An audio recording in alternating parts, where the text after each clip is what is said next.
This is SpaceTime Series 29, Episode 37, for broadcast on the 27th of March 2026.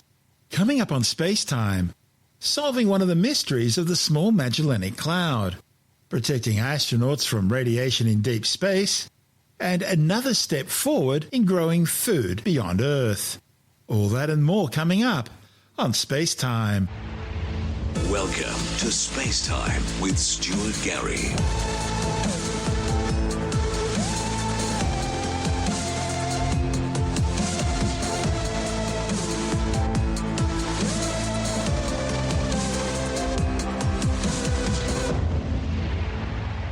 Astronomers may have finally solved one of the many mysteries of the Small Magellanic Cloud, a satellite galaxy which orbits our own galaxy, the Milky Way. Like all the other stars in our galaxy, the Sun and its solar system, which includes the Earth, circles around the Milky Way's galactic centre, taking somewhere between 225 and 230 million years to complete each orbit.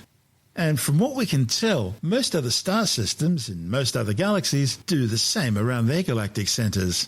The funny thing is, that's not what happens in the Small Magellanic Cloud. This dwarf galaxy is one of the Milky Way's closest galactic neighbours. It's a small gas-rich galaxy visible to the unaided eye from the southern hemisphere and bound to our galaxy by gravity along with its companion, the Large Magellanic Cloud. All three galaxies, the Small Magellanic Cloud, the Large Magellanic Cloud and the Milky Way, have been interacting with each other for millions of years. The Small Magellanic Cloud is also one of the most studied galaxies in the sky. Astronomers have catalogued its stars, mapped its gas and tracked its motion for more than half a century. Yet a basic question about it has remained. Why don't its stars orbit around its galactic centre the way stars in most other galaxies do? Now, a report in the Astrophysical Journal suggests the reason may be due to a galactic collision between the Small Magellanic Cloud and its larger companion, the Large Magellanic Cloud, millions of years ago. The findings also raise questions about how scientists use the Small Magellanic Cloud as a reference point for understanding other galaxies across the history of the cosmos. The study's lead author, Harmanish Rathore from Stuart Observatory, says it's like seeing a galaxy transforming in live action. The Small Magellanic Cloud contains more mass in gas than it does in stars. Gas cools, contracts under its own gravity, and settles into a rotating disk. The same process that shaped the spinning plane of our solar system. But when astronomers previously measured the motion of the Small Magellanic Cloud stars using the Hubble Space Telescope and the Gaia satellite, they found the stars weren't orbiting around the galactic centre the way stars in most other galaxies do. Rathore thinks the likely reason is a collision several hundred million years ago. He thinks the Small Magellanic Cloud crashed directly through the Large Magellanic Cloud's disk. It would explain why both galaxies are classified as disrupted spirals. During that collision, the Large Magellanic Cloud's gravity disrupted the Small Magellanic Cloud's internal structure and sent its stars into random disordered motion. Also, the Large Magellanic Cloud's gas applied a tremendous amount of pressure to the Small Magellanic Cloud's gas, destroying its gas rotation. For decades, telescope observations suggested that the gas inside the Small Magellanic Cloud was rotating. But stars form out of gas and inherit its motion, which means if the gas was spinning, the stars should be as well. But the new study now shows the rotation was simply an illusion of the viewing angle. The collision is stretching the Small Magellanic Cloud, and gas moving towards and away from Earth along the stretch looks like rotation from certain perspectives. The authors used computer simulations tailored to match the known properties of the Small and Large Magellanic Clouds, their gas content, their total stellar mass, and their positions relative to the Milky Way. They paired their simulations with theoretical calculations how the Small Magellanic Cloud's gas was affected as it ploughed through the Large Magellanic Cloud's dense gas environment during the collision.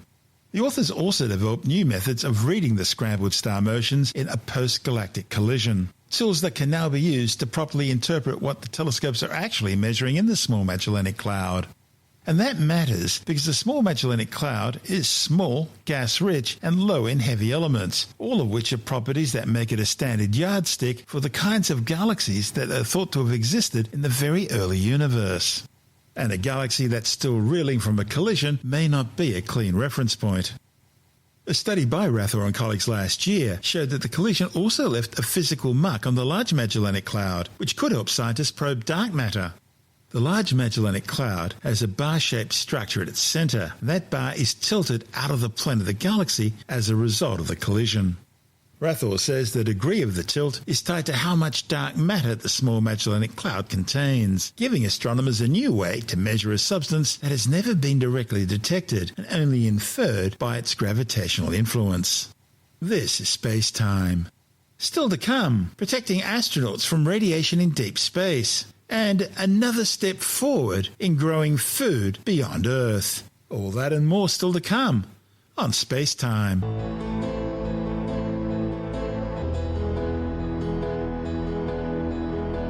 This episode of SpaceTime is brought to you by Squarespace, the platform that makes building an incredible online presence not just possible, but effortless. Squarespace gives you all the tools you need to create a professional website, claim your perfect domain, promote your brand, and even get paid, all in one easy-to-use place.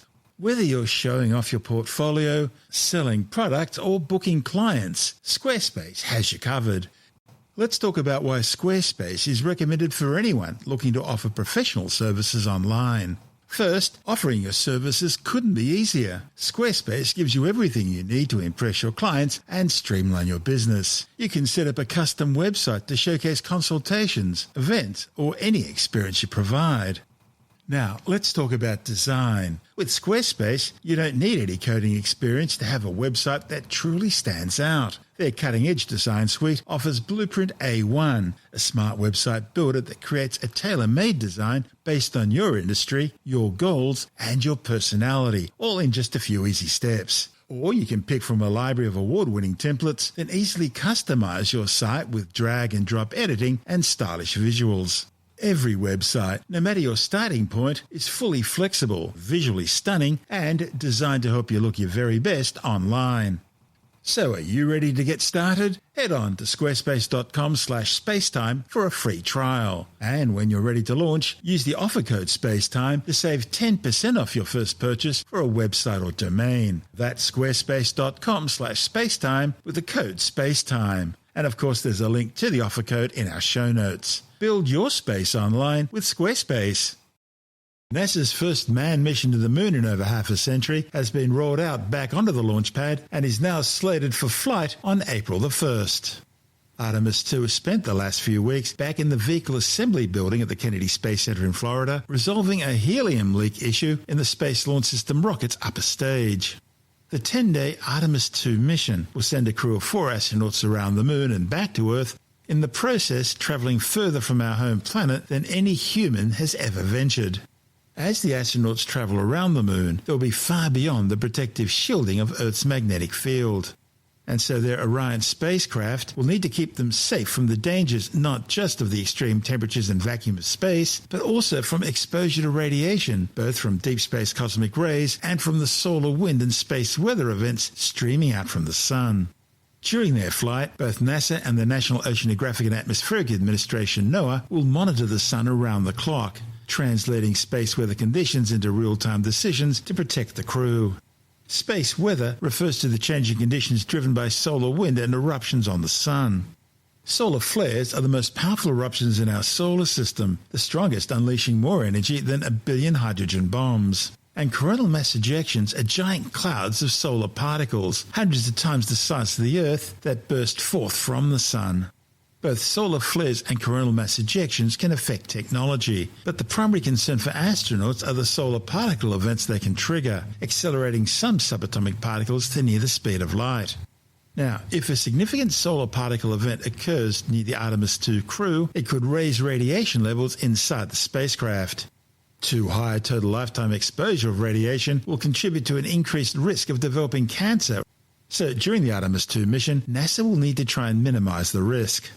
Operations lead for Space Weather Analyst Mary Aroney from NASA's Goddard Space Flight Center in Greenbelt, Maryland, says the focus will be on real-time space weather analysis, prioritizing the solar energetic particles and events that could produce them. The Goddard team will track any solar eruptions that occur, measuring how big they are, how fast they're moving, and how likely they are to generate energetic particles that will cross Orion's path.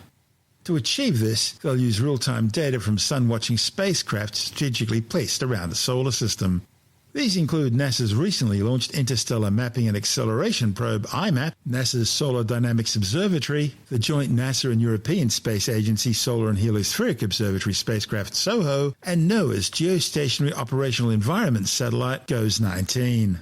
And it doesn't end there. Other spacecraft will also help monitor the Sun. And one of those is NASA's Perseverance Mars rover. See, due to Mars's current orbital position, Perseverance can look at the far side of the Sun that the Earth can't see. And the rover's Mastcam-Z cameras will be able to give NASA's space weather teams a view of the largest sunspots up to 2 weeks earlier so that the team can monitor and prepare for possible solar flares. The complication is energetic solar particles don't stream straight out from the Sun. They tend to spiral along the Sun's magnetic field lines, tracing loops tens of thousands of kilometres across and scattering due to particle collisions along the way. And the swarm's usually so large that from inside, its particles seem to be coming from every direction. But it's a gradual rise in radiation, and that gives analysts time to evaluate the situation. Now, there are 6 radiation sensors aboard Orion designed to measure doses in different parts of the cabin. And the crew will also be wearing their own personal radiation trackers called active dosimeters. If radiation levels increase, Orion's onboard systems will display warnings and sound an alarm. NASA has dose level thresholds that they'll be monitoring inside the capsule. The first signals a caution, prompting closer monitoring coordination with medical and flight operations teams. A higher threshold triggers a recommendation for the crew to take shelter. But that raises an important question. How do you take shelter from radiation inside a tiny spacecraft? Well, radiation shielding in space is all about mass. Charged particles, you see, are slowed and absorbed as they pass through matter. So, the astronauts are trained to configure their cabin during a solar particle event, removing stowed equipment from storage bays and securing it along the areas of the cabin to add extra mass between themselves and incoming particles. The complexity of solar particle events is one reason NASA places spacecraft across the solar system. During that solar storm back in January we spoke about earlier, NASA analysts tracked a solar coronal mass ejection event on its way to Earth. When it arrived, satellites detected 2 distinct spikes in energy particles, where there would normally only be one. And it was measurements from NASA's BioSentinel CubeSat, which was deployed during the Artemis 1 mission, which revealed what was happening. That spacecraft, located some 88 million kilometres from Earth, detected a distinct eruption that later merged with the coronal mass ejection heading towards Earth. Ultimately, 2 separate eruptions occurred. And it doesn't end there. The crew on Artemis 2 will also need to account for exposure to Earth's radiation belts, as well as galactic cosmic rays from deep space. The Van Allen radiation belts are 2 rings of high-energy particles that surround the planet. Any mission headed towards the Moon or beyond will need to pass through both them and the high-energy galactic cosmic ray particles, which emanate from sources well beyond our solar system. Together, the radiation exposure from these sources is expected to be comparable to a 1-month stay on the International Space Station, or about 5% of an astronaut's career radiation limit. And any additional exposure from solar radiation events would simply add to this baseline. This report from NASA TV. Eruptions from the Sun can release more energy than 1 billion hydrogen bombs, and astronauts are about to head straight into this harsh domain. During NASA's Artemis 2 mission, astronauts will leave Earth's protective magnetic field to travel around the Moon. Out there, they'll be exposed to some of the harshest elements in space, including swarms of energetic particles from huge solar eruptions speeding across the solar system. If astronauts aren't prepared, these particles could put them at increased risk of developing cancers and other health problems. So during their 10-day journey, NASA and NOAA are monitoring the Sun 24/7 with spacecraft across the solar system. By tracking the direction and strength of eruptions in real time, scientists can see if energetic particles from the Sun will cross paths with the astronauts, exposing them to radiation. Radiation exposure is measured inside the Orion spacecraft with sensors, and each astronaut also wears a personal radiation tracker. So what happens if a solar storm strikes? If radiation levels become dangerous, astronauts take shelter. They reconfigure the cabin by stacking equipment and materials around the spacecraft to add extra shielding. The more mass they have between themselves and the incoming particles, the better protected they are. As astronauts travel into deep space for the first time in more than 50 years, we'll be watching the Sun to keep them safe. This is SpaceTime. Still to come, another step forward in growing space food. And later in the science report, the new spray-on fabric coating that can clean clothing without the need of detergent. All that and more still to come on SpaceTime.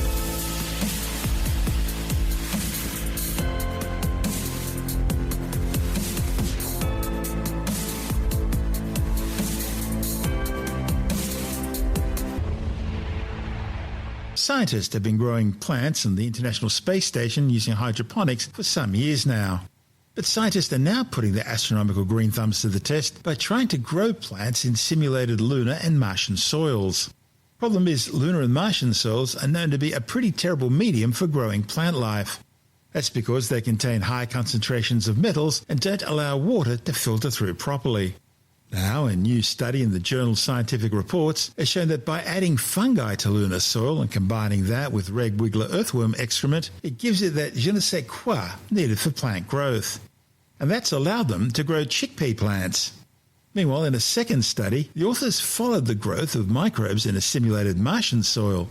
And they say that in a sterile environment with similar atmospheric humidity to that of Mars, the little bugs were able to double their DNA mass over a period of 30 days. Problem is that by day 60, the life that had grown had completely disappeared. So it's back to the drawing board. This is Space Time.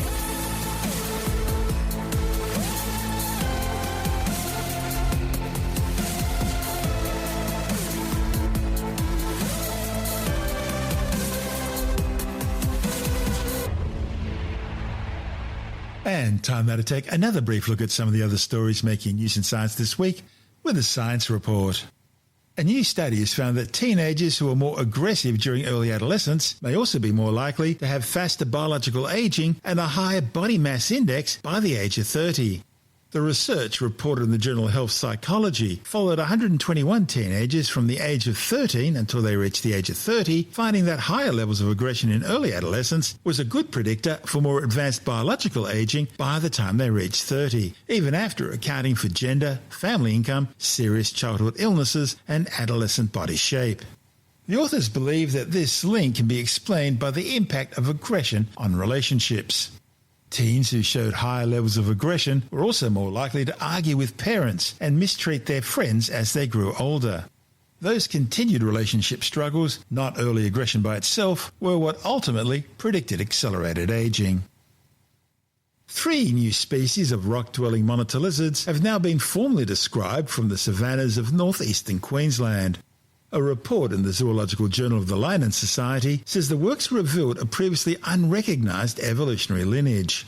The discovery, led by scientists from the Australian National University, identified the rainbow rock monitor Varanus iridis, the orange-headed rock monitor Varanus umbra, and the yellow-headed rock monitor Varanus phosphorus.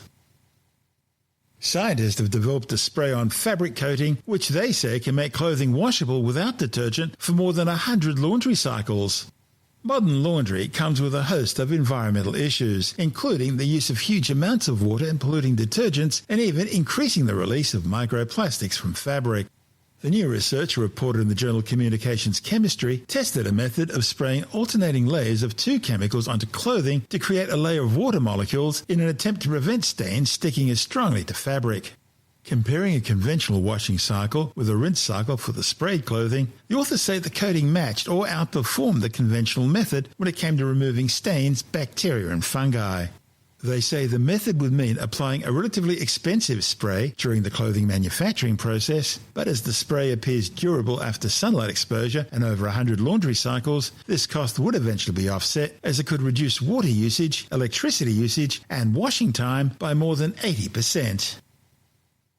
Well, I guess it's important to have a goal in life. And since he was 10, Dave Shealy has spent his years searching Florida's Everglades for a creature the locals call the skunk ape. Apparently, it's a close, shorter relative of Bigfoot, and it's called the skunk ape because of its foul smell. The Skeptic's Tim Mendham says it's good to have meaning in your life. The skunk ape is a Florida version of the Bigfoot. Okay, I mean, in virtually every state of America, there are supposed big feet. Even those that are sort of largely desert, there are big feet all over the place. Most countries would have a version of a Bigfoot. Well, Australia has Singapore, the Yowie or the Yeti or the whatever. But yeah, everywhere. Yeah. Singapore supposedly had one. But Singapore's not very big.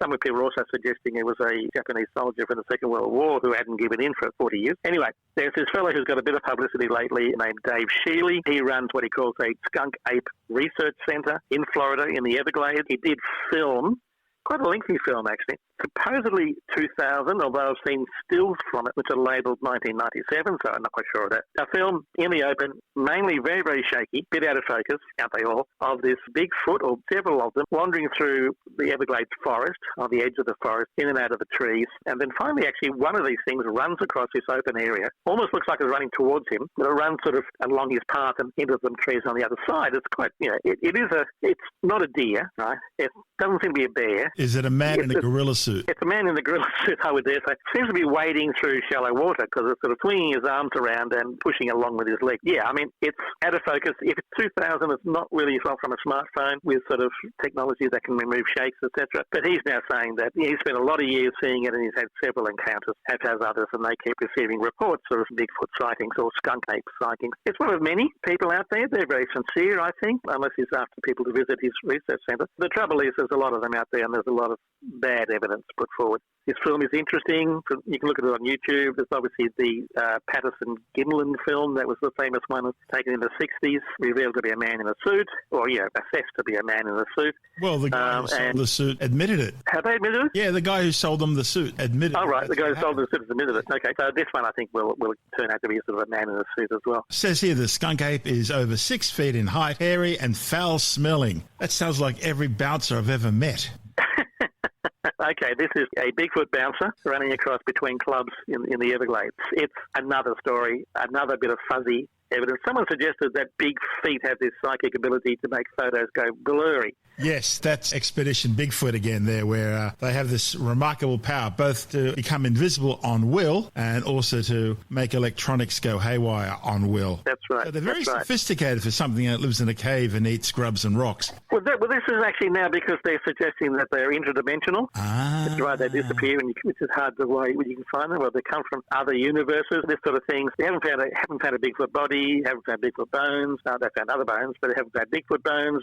Haven't got proper film evidence that is indisputable. All these things. So to account for this fact that they've got rubbish evidence, wouldn't they be wearing silver suits or something like that? That's what they do in the TV shows. That's so cliched. Honestly, okay, with the policy here, I don't know.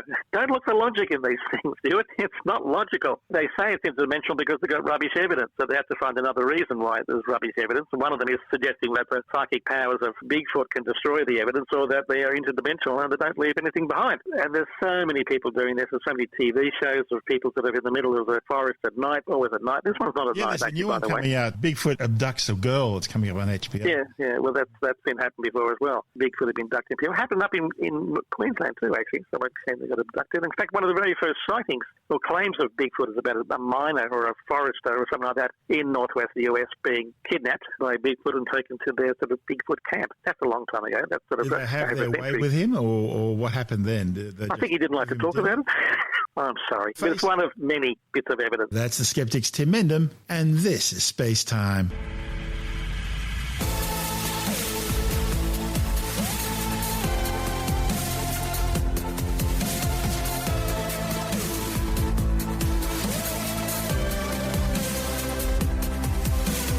And that's the show for now. SpaceTime is available every Monday, Wednesday and Friday through Bytes.com, SoundCloud, YouTube, your favourite podcast download provider, and from SpaceTimeWithStuartGarry.com. SpaceTime's also broadcast through the National Science Foundation on Science Zone Radio and on both iHeartRadio and TuneIn Radio.